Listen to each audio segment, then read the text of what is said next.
Have you ever had a performance review that felt like a work of fiction? You're hitting your numbers, your team loves you, but your boss tells you that people have concerns, seemingly out of nowhere. This happens, right? This happened to my client. So let me tell you about her. I want you to imagine you're at one of the most exclusive events in the music industry. You're at a private, invitation only listening party for a legendary Hall of Fame rock band. The kind of event where the CEO of a major recording studio is your neighbor, and the lead singer of the band is standing 3 feet away from you, and a truly iconic musician. My client, we'll call her Maya, was right in the center of it. Maya has a prominent position at a global streaming giant, and she has what I call social authority. She's magnetic, she's influential, and she's invited to speak at major industry events.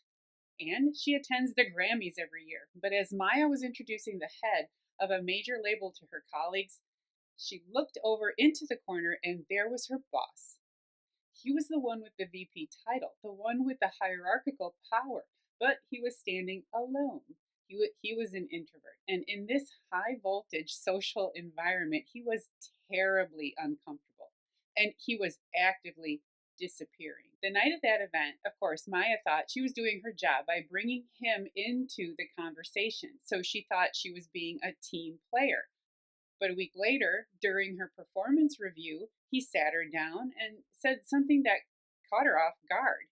He told her, your peers have been complaining about you. They find you difficult to work with. So she was disappointed, to say the least. But it also didn't sit right with her. Did they really not like her? She had no indication that anyone around her found her difficult. She was collaborative and helpful and always gave people a platform. So here's the thing, of course, it wasn't true. No one had complained.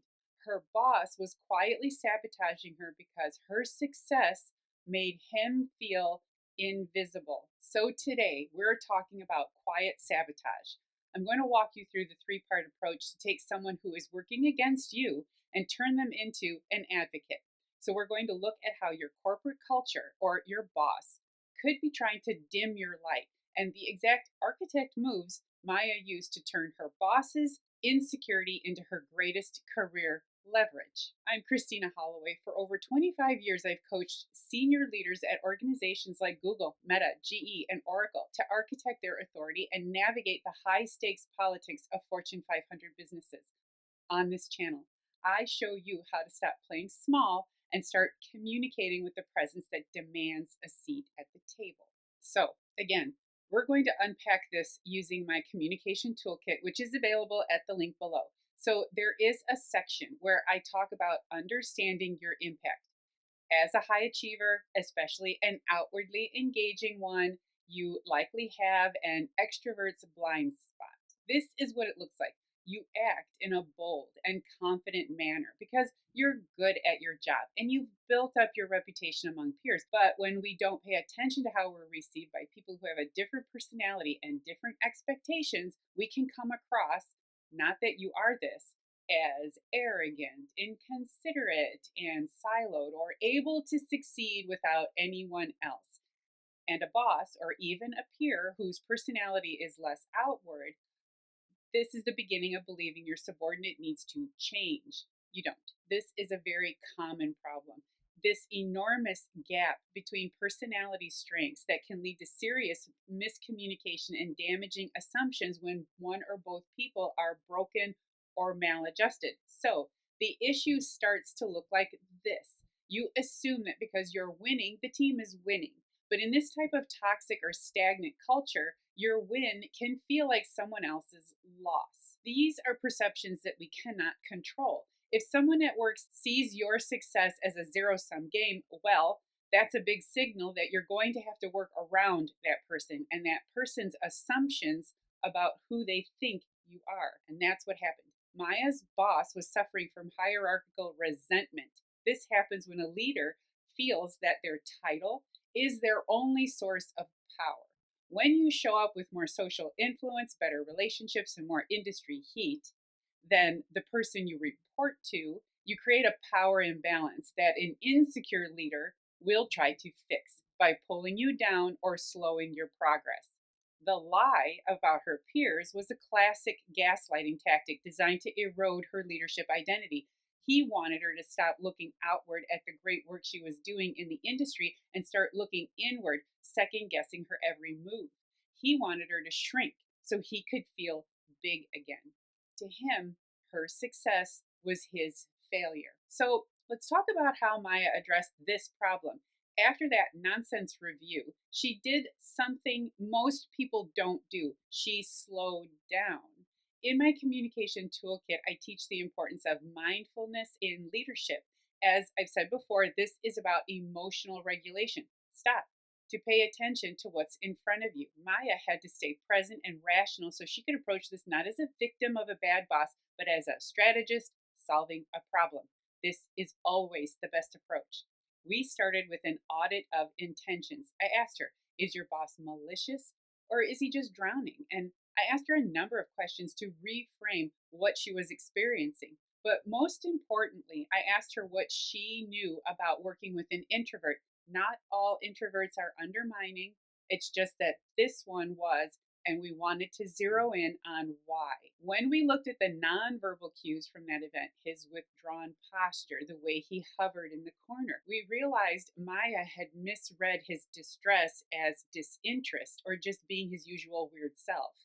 That was a clue. He wasn't trying to ignore her success. He was overwhelmed by her social authority. He was an introvert in a high voltage industry, and every time Maya introduced him to a titan like her friend, the CEO, she was inadvertently highlighting his discomfort. She was so unaware of it. And that happens. When you're in it, you really can't see it sometimes. To turn this around, we moved into stealth support. This is a high level form of audience alignment. Maya began treating her boss as her primary audience. She stopped assuming he knew how great she was and started making him feel like a leader through her actions.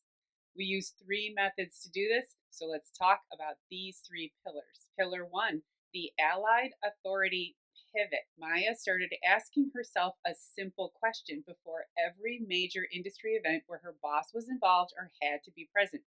What do you need from me to feel supported during this event? By using this intentional communication, she was subtly signaling that she knew he was still the boss. She always knew that and respected him, but she was now very aware that he needed to hear it more often.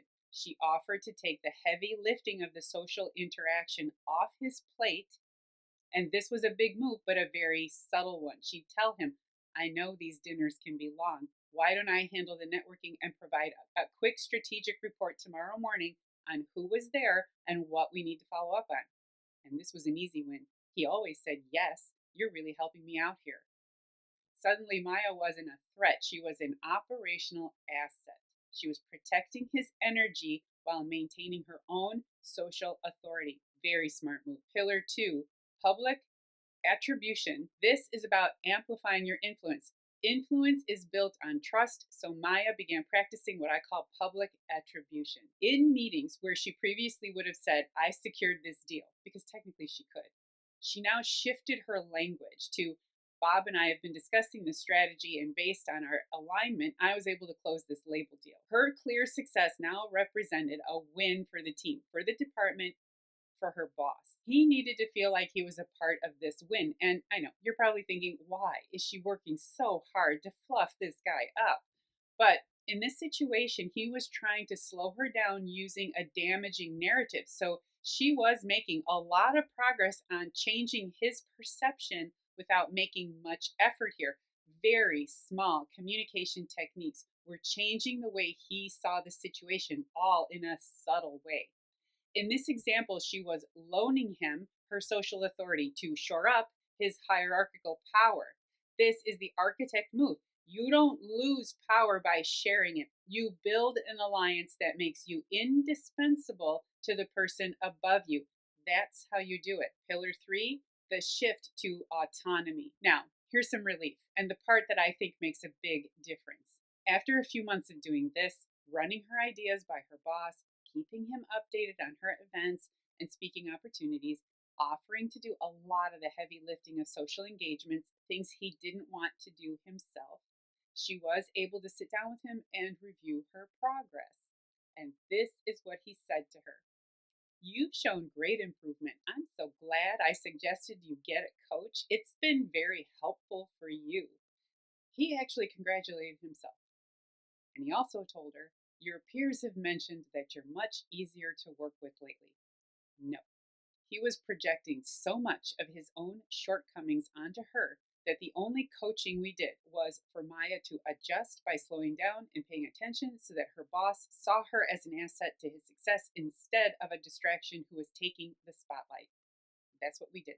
And it required very little effort on her part once she figured it out. That means at this point, she needed to re emerge as a successful professional, the same person she always was, but on her own merit. So she slowly began working on her own again. Because here's the thing, this isn't about suddenly building a great new relationship, it's about reducing friction to obtain what she originally wanted: a promotion. So that takes us to the twist in our series, but a little predictable.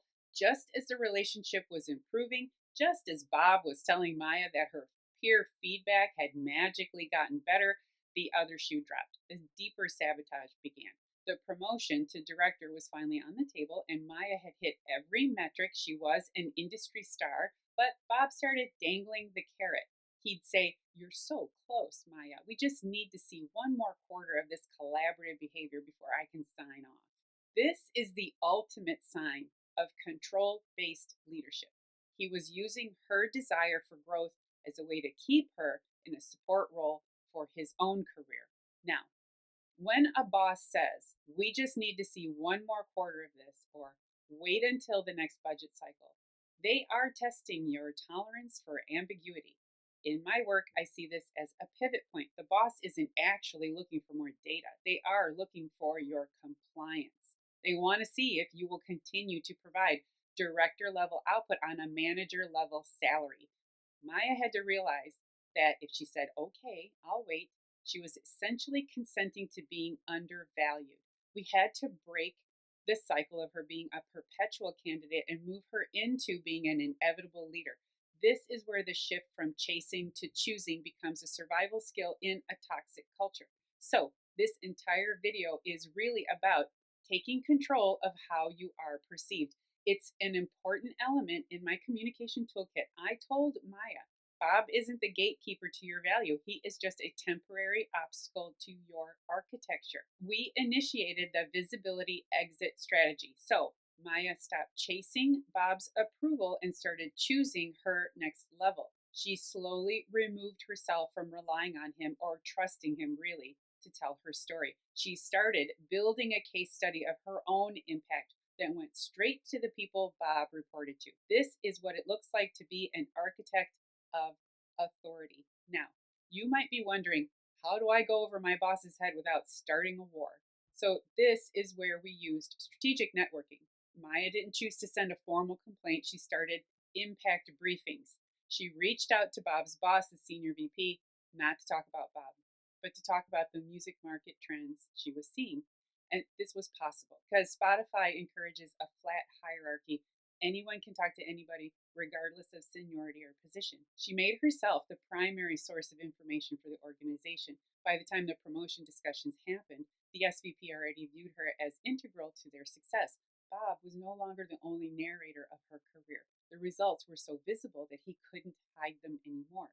This is how you outmaneuver a saboteur. You make it professionally dangerous for them to stand in your way. Maya didn't just wait for Bob to change. She managed his ego, secured her leverage, and is now navigating the final steps of a path she designed. If you feel like your boss is dabbing out your light because they are afraid of your spark, I want you to remember it's very hard to lead people you do not understand. Now, if Maya's story felt like a mirror to your own career, hit that like button and tell me in the comments, have you ever been told you're too much or not a team player just because you were succeeding? Type the word architect if you're done shrinking to fit into someone else's corner. Share your story in the comments below. I would love to hear about it.